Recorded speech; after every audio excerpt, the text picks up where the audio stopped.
Good morning. Welcome back to Mufc RealistTV. This is our top stories, and I said I would not entertain this trash news what's coming out. It's dry hump day, of course. Media is having a field day. There's nothing to talk about regarding Manchester United. So, of course, we're going to talk about and react according to the latest news that came out from the Daily Mail to say that there is some dressing room arrest, and pretty much the players think that Ruben Amorim is not the man and he should change his system to a more of four in the back instead of abandoning his 3-4-3 system. And of course, we're also going to talk about the latest leaks that's coming out from Manchester United as well. That's potential. There will be additional cut costs. Sir Ineos Ratcliffe is looking to fire additional 100 staff of quarantine. And what is Pundits saying about Kobbie Mainoo?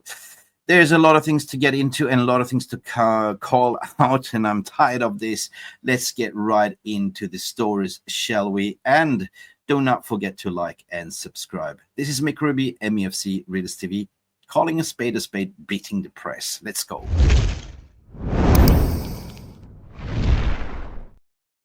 Okay, let's get right into the news. And Garnacho! Has the Premier League ever been more challenging? Will you be in the dugouts at Old Trafford on Sunday? I will be here. Definitely. Okay, let's be responsible, people. Let's just dive right into the news. Let's just look at what's been printed by the Daily Mail and Chris Wheeler. Obviously, he came up with some bombast yesterday, but is it made up? Where is the sources coming from? Or is it just stirring the pot? I'll let you decide, but I'm going to apply my logical thinking. And just looking at the timeline of events, this is Manchester United. This is the biggest club in the world. And of course, when there's nothing to report on, we call it dry hump day. And we're doing things for clicks because certain journalists need to put food on the table and editorial pressure. Let's dive right into the story, shall we? And of course, we all reacted to it. I didn't because I didn't want to entertain it, but I was thinking, hang on a second. Section of the Manchester United players want Ruben Amorim to abandon his 3-4-3 system. And apparently they had a secret meeting, a secret order. Who are they? I mean, this is the secret order of dead players, FC coming together and leaking shit? Or is it just creating some sort of story just to sort of put food on the table? We're going to dive into this story because there are some Manchester United players that feels that Ruben Amorim should change his footballing system. So all of a sudden, they are the experts. They are the coaches. They know better. And his tactical system is to set up to accommodate them. Boo-hoo, baha. So they are basically players they're not getting picked, players they're not sort of living up to the standards. They don't have the intensity. We can easily count on our fingers if this comes up for somebody. Could be Casemiro, could be Ericsson. Players they're not getting pitched. They're fringe players. That comes out from Daily Mail. Amorim has endured a mixed start at life at United. This report's coming to say since replacing Erik ten Hag this November last year, there's been some incredible results, including wins of Arsenal, Manchester City, and draw against Liverpool at Anfield. Yes, sugarcoating by starting with the positives. But there's always a bit but in this story. There's always the elephant in the room. Here it comes. However, there are also been some very damaging losses. We all seen it against Crystal Palace, Brighton, Crystal Palace, Brighton, Newcastle, and Bournemouth. Yes, we all remember that. So far, Amorim has overseen 13th Premier League matches, winning 4, drawing 2, losing 7. How does it feel that all of a sudden they bring in the statistical to have a pop at the manager as well, or the head coach? At the moment, the Red Devils are languishing at 13th place in the table. No shit, Sherlock, we know that. Inconsistency has been hard to find the players struggling to get full acclimatized to Amorim's preferred 3-4-3 system. So it feels a little bit like this journalist is going in to analyze, well, what is the problem here? We can sort of dissect it to say, well, we give you a little bit praise, Ruben, but however, this 3-4-3 system is not working. Look at the results, X, Y, Z. So let's continue with the story. There's been calls from a section of the fan base, yes, a small faction, and the media and ex-players. Why are we listening to the ex-players and the fans and the media? Are they the coaches? Are they the one that sets the strategy? Are they the one that are recruiting? No, they're not. They're demanding the Portuguese coach to temporarily revert to 4-2-3-1. I mean, basically play an Ollie style, play a Ten Hag style. But we know that Ruben Amorim has come out to say, I will not abolish my system. This is it. This is even the playing style set from the technical director, Wilcox. You know what I mean? So why would he? Why would he sacrifice basically when they recruited him Amorim 9 games into the season? They changed the entire system, and they saw Ruben Amorim's playing a 3 in the back system, 3-4-3. So of course you're going to struggle, and these are not his players that inherit. 100%. We had a January window. We got 2 players out of in the door, but we also got rid of players that was not putting in a shift. Ruben Amorim's keep talking about intensity players, intensity, and the players they're not getting picked are not players that are putting in intensity in training or give a toss. So all of a sudden, boohoo, you put 2-3 together and you have a report. Bingo. Well done, Chris Wheeler. You wheeled this one in. Anyway, but Ruben Amorim, according to this report, has been adamant and consistent that he will not change his ways. Big up, Ruben. And you shouldn't. You shouldn't doubt yourself. You should believe in yourself. It's basically me coming in saying that, listen, I am going to race this car, and I know how to race this car, and I have a strategy. Why would I change my plan just accommodate certain people, and I might not even sort of just to please people? No, it's a long-term race. That's the thing. Short-term, yeah, sure, if you can change it, switch it up just to save points, but the Premier League is gone already. That's the thing. We are not going to reach top 4, so what's the point? But according to the Daily Mail and Chris Wheeler, there are some United stars that have questioned whether a change in approach would help overturn the fortunes on the pitch and get some club back on the right track. Like, Jesus Christ, are they the coach? Are they the ones that are going to be here for the future? No. Jesus. Confidential meetings has been taking place. Who are the secret order of, I would call it secret order of not getting picked? Pretty much Deadwood players. And is it some sources coming out from Chris Wheeler, or is it the friend of a friend or somebody that, the janitor that overheard certain things? Enough we have, Samuel Lockhurst planting bugs in the dressing room. Now we have to come with this shit as well. Arguably to say confidential, I understand some have discussed among themselves. They got together like a, teenage fan club to sit and discuss and gossip. Yeah, I don't really like the way we're not getting picked. I don't really like to run. I don't really want to chase the ball. But get out of here. Get out of here, in my opinion. They discussed among themselves whether they should change the plan or that it's better to suit it for their style of play. For their style of play. Is it a small group of 1, 2, 3 people, or is it the whole collective group? That is the most important question. Of course, if it was the whole squad, then everyone would down tool and throw the manager on the bus. But no, there has been growing concern among some players that the teetering problems they have expected under Amorim are not going to improve unless he considers at least tweaking the system. Teetering problem. Are they kids? I mean, I'm tired of this bullshit, to be honest. They are professional grown-ass football players. They are professional grown-ass football players. Why are we treating them like they are kindergarten kids? Like teetering problem. It sounds like you're a baby. I mean, of course, you're not getting picked. You're not applying intensity. And Ruben's been adamant all the time to say intensity, intensity, intensity, intensity. You perform in training, you perform on the pitch, you're going to get picked. But those they're not getting picked, they are the ones you can sort of count on your couple of fingers who they are. Of course, Marcus Rashford is no longer here, so he's giving it all at Aston Villa. And, of course, Anthony is giving it all at Real Betis. So who can that be? Can only be players they're not getting picked. Lindelof. Luke Shaw is injured anyway.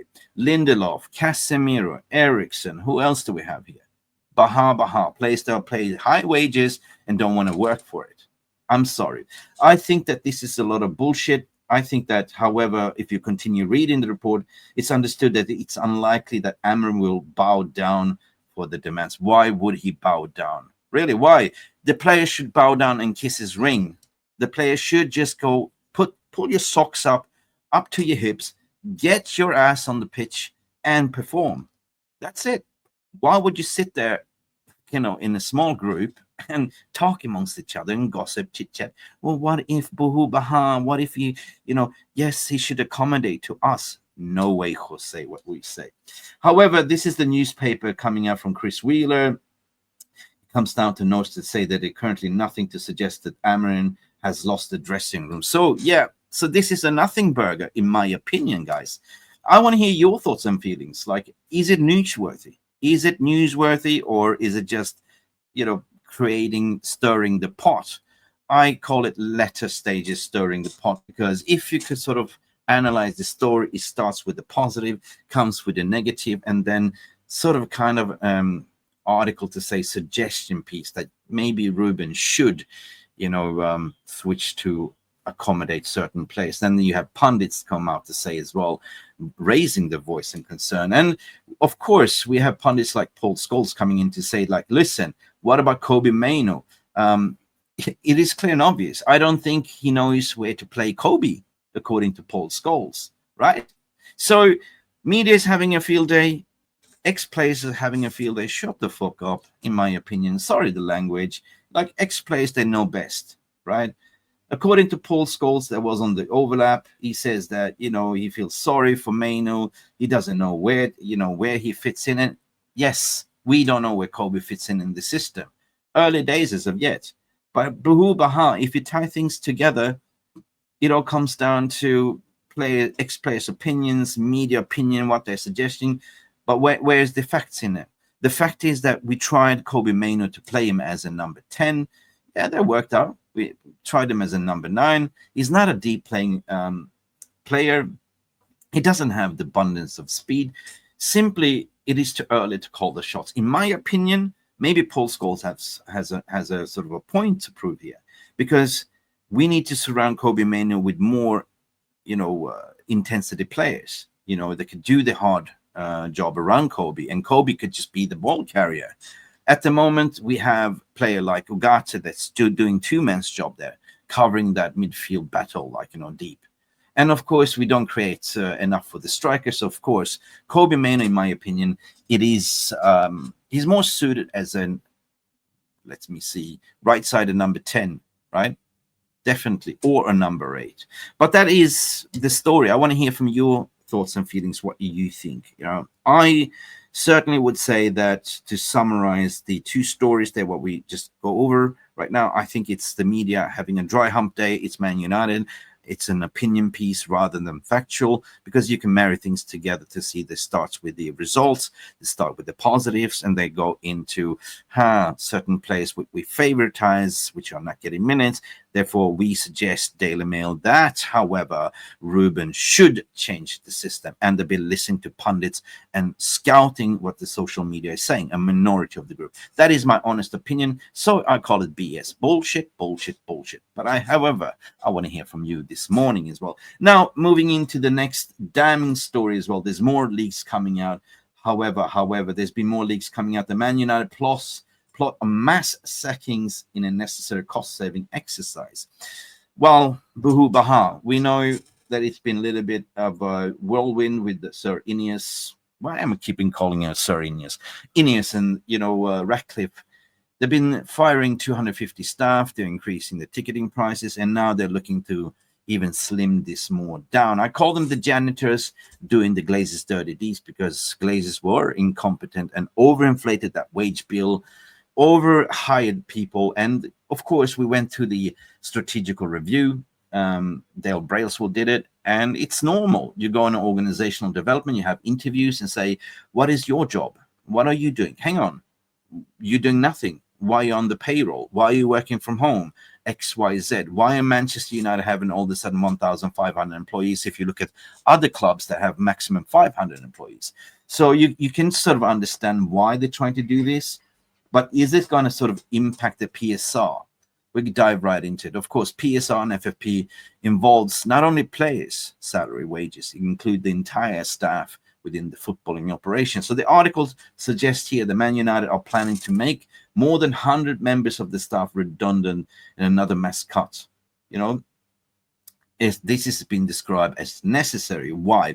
Because blah, blah, blah, blah, blah, blah. And it goes into how he took over. United have admitted that they are at risk at breaching the Financial League's strict regulations, meaning the PSR, the FFP, if they don't not raise sufficient funds and are now embarking upon another extreme money-saving scheme, according to The Athletic. Of course, when The Athletic reported, you got to listen, of course. The 100-plus employees at risk of losing their jobs were not informed before the report revealed the impeding exit was released. So this is a leak. They were not informed, right? The Athletic got to the story, they published it, and now it's leaked out. So we will see what's going to happen here. But this is, according to the report, necessary cut costs. The dismissals will be spread across the entire club and are expected to heavily impact members of the staff working in sporting arm of the institution. Right. So, of course, you look at the shambolic ways of Sir Jim Ratcliffe, what he's trying to do, and you can sort of point the fingers to say, listen, this is not good, right? We sacked the sporting director, which we chased. We sacked Ten Hag, that we obviously recruited players for. We spent about 40-50 million on just doing so. And that's got to take its toll. And the responsive measure here is to look at how we can recruit the money. So, of course, they looked at the overall staff. They recognize we're going to cut down another 100 staff. And I feel sorry for the members of the staff because the morale is already low. But this is necessary measures if you want to sort of reach your heights. You know, this is ground zero in the rebuild, right?